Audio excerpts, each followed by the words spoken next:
Two Fishers brothers have been indicted on terrorism charges. They're accused of making and trying to provide guns and other resources to ISIS. News 8's Jenny Dreasler is in Fishers right now following the latest developments. Jenny, what have you learned?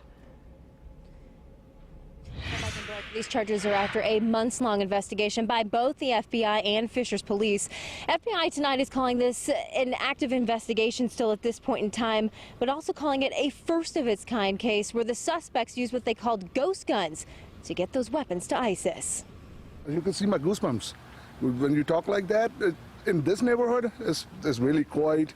I never see the cops in this area from last 3 years, and suddenly you heard these things. It's really shocking. Neighbors shocked to hear about a situation they call terrifying unfolding on their quiet street of Summerwood Lane in Fishers. Two brothers, 21-year-old Moyad Danan and 20-year-old Made Danan, were charged with firearms offenses. The pair was indicted last week and arraigned on Thursday. Authorities say the brothers agreed to make 55 fully automatic ghost gun rifles, knowing that the guns would be sent to ISIS and its members in the Middle East. I seriously have never heard of anything that shocking or crazy, and I can't believe that something was happening just down the road from me. Court documents said the brothers sold firearms from their home in Fishers and a parking lot on Indy's north side. The firearms were made at a rented apartment and an office space in Indianapolis. Between July and December of 2018, the brothers sold the illegally obtained firearms to a convicted felon. According to court documents, during the same time, the brothers also started to manufacture semi-automatic rifles by buying and assembling firearm parts. The guns were untraceable. That's why they call them ghost guns. Then in February of 2019, federal prosecutors say Moyad Danan went with an undercover agent to a location near the U.S. southwest border to sell the weapons to a buyer who was also cooperating with the FBI. During the trip, Danan learned that the potential buyer would be sending the weapons to a location in the Middle East where they would be used by ISIS.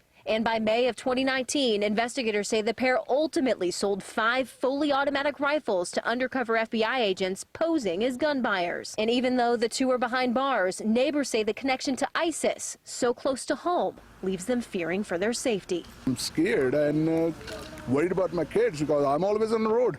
And they are and their mom at home. I'm shocking right now. That's not good.